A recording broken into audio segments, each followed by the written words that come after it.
Hotels have always creeped me out, even before I had an issue with one of the staff members.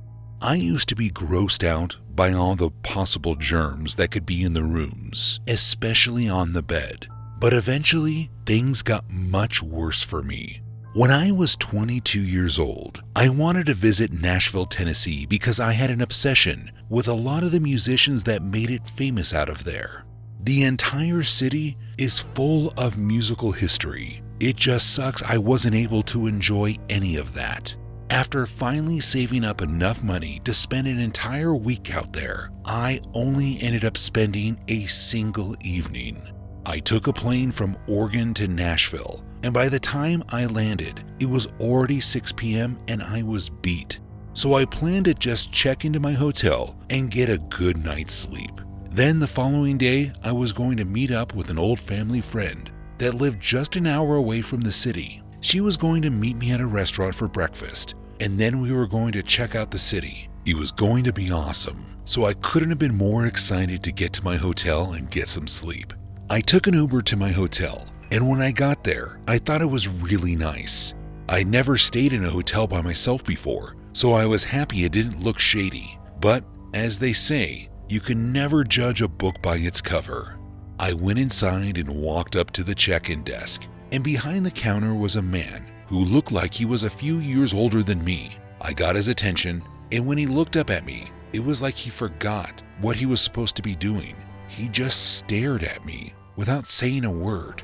After a second of standing there awkwardly, I introduced myself and informed him that I booked a room and was trying to check in. It was like he snapped out of a trance after I began speaking to him. He looked right down at his computer and typed in a few things before pulling out a key card and activating it. He slid it across the counter to me and said, "Enjoy your stay, ma'am." I thought it was weird that he didn't ask me for my ID, but I figured they mustn't have been busy or that he simply wasn't concerned about doing his job properly. So I took the key and began making my way up to my room. But as I walked over to the elevator, I couldn't help but feel like someone was staring at me. I didn't turn to see who it was, but something in the back of my head said that it was that man at the front desk. I made it to my room, and by that time, I had shaken off the strange feeling that I had gotten from him. So I was just happy to see that my room looked clean and relatively nice for what I had spent on it. I locked the door behind me and began getting settled. And after a microwave meal and about an hour of watching TV, I was too tired to stay awake any longer and ended up falling asleep around 8:30. I'm not exactly sure how long I was asleep, but I remember waking up thinking that I heard the sound of something clicking, but I figured it was nothing, so I just rolled over without checking and tried to get back to sleep. But as I was laying on my side facing the window in my room, I couldn't help but feel like I was being watched again.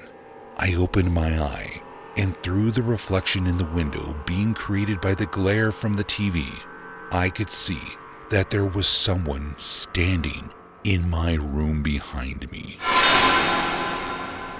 I couldn't help but scream as I practically jumped out of the bed. That was when I got a good look at who it was.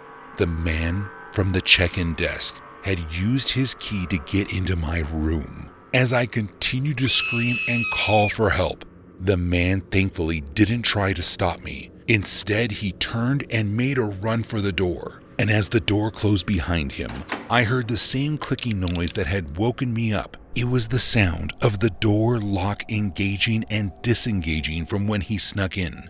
I called the police and the manager of the hotel, and thankfully they managed to keep the worker in the hotel while the police arrived. The man was arrested, and I assumed fired. But as for myself, I couldn't spend another second in that hotel, and ended up using the money that I had saved to buy a plane ticket and decided to end my trip that night.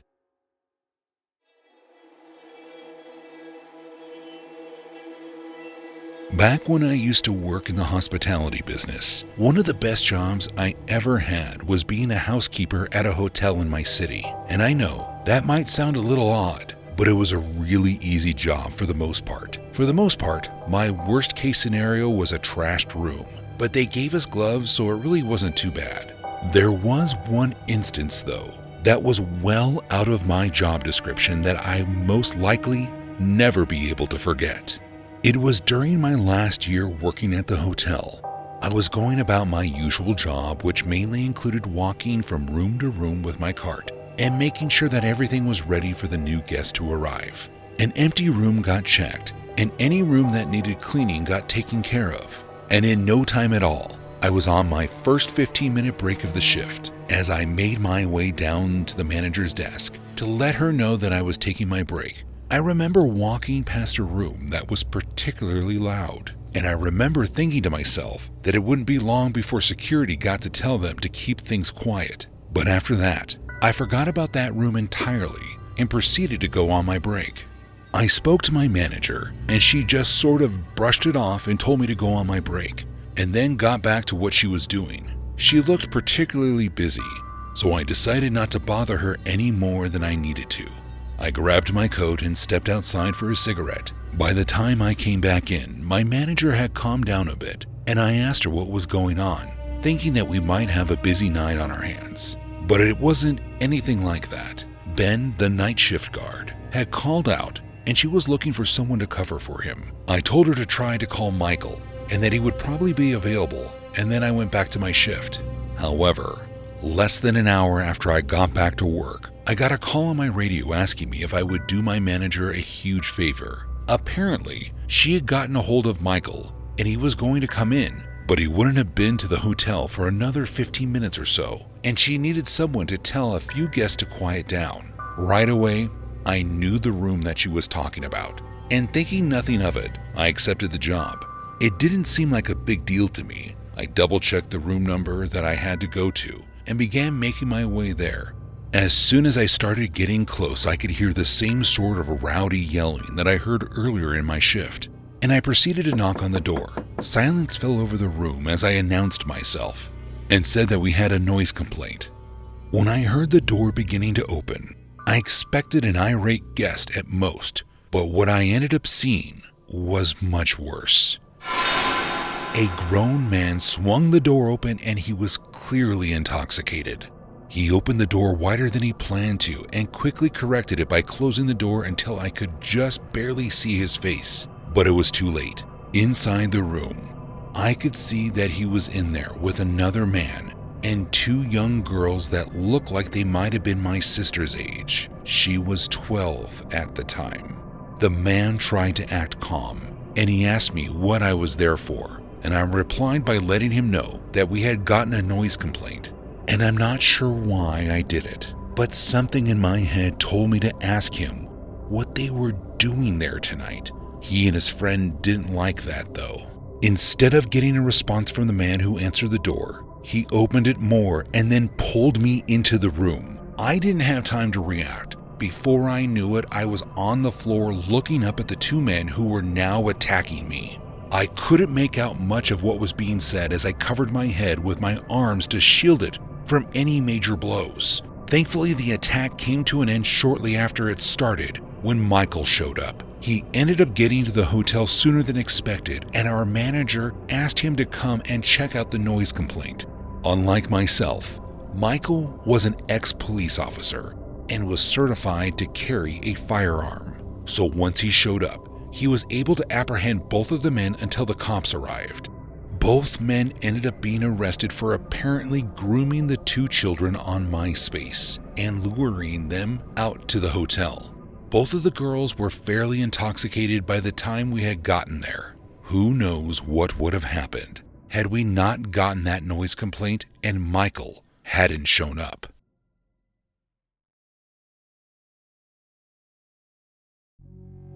Vacations are supposed to be peaceful and relaxing, but as you know by now, things don't always go as planned.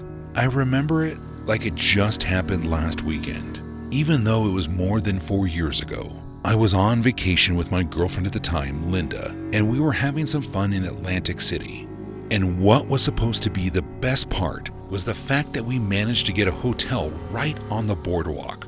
However, when we got there, we saw that the place was packed. I went up to the front desk and signed in, and after about 20 minutes of waiting, the woman at the desk finally gave us our room keys.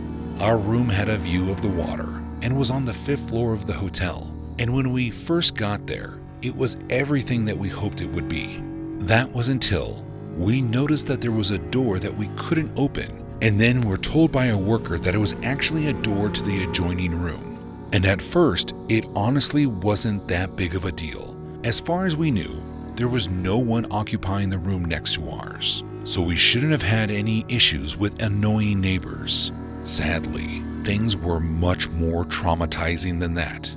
The first afternoon that we were in Atlantic City was a lot of fun, and the food that we tried out was delicious. But when we got back to our hotel room, we noticed that things had been slightly moved around, and we wondered what it could have been. I called down to the front desk and asked them if anyone had been in our room because I don't mind room service, but I didn't like the fact that our bags had been opened up and seemed to have been searched through. The person at the front desk assured us that none of the staff had been in our room, and I immediately grew concerned.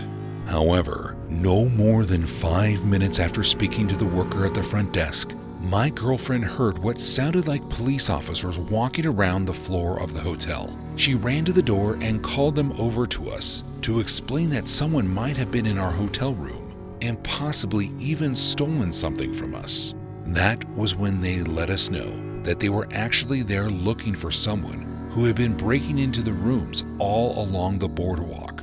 Apparently, someone saw them checking out all the doors on this floor and called the police. This information made us uncomfortable, but after the police did a walkthrough of our room and assured us that we were safe, we both managed to calm down and just hoped that the officers found them sooner rather than later. A couple of hours went by, and eventually Linda and I both began to get tired.